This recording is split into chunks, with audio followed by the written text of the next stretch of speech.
ഇന്ന് നമ്മുടെ ചെങ്ങായിയുടെ കല്യാണമാണ്. എത്ര ദൂരെയാണെങ്കിലും പോവാതിരിക്കാൻ പറ്റുമോ? ഞാൻ ആദ്യമായി വീട് വിട്ട് മാറി ഹോസ്റ്റലിൽ നിന്ന് പഠിക്കുന്ന സമയം. ആദ്യമായി വീട് വിട്ട് നിൽക്കണമെന്ന വിഷമം കുറച്ചൊന്നുമല്ല മനസ്സിൽ. അങ്ങനെ സെൻ്റ് അടിച്ചിരിക്കുമ്പോഴാണ് പെട്ടിയും കിടക്കെടുത്ത് ദേ ഈ കുരിപ്പ് റൂമിലേക്ക് കയറി വരുന്നത്.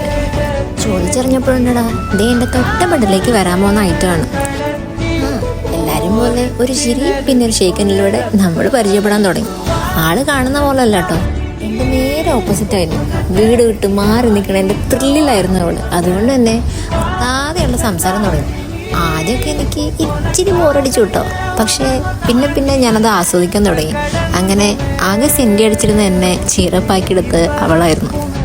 റൂംമേറ്റ് എന്നതിലുപരി ഒരേ ക്ലാസ്സിൽ ഒരേ ബെഞ്ചിൽ നിന്ന് പഠിക്കുമ്പോഴുള്ള അവസ്ഥ പിന്നെ പറയണ്ടല്ലോ.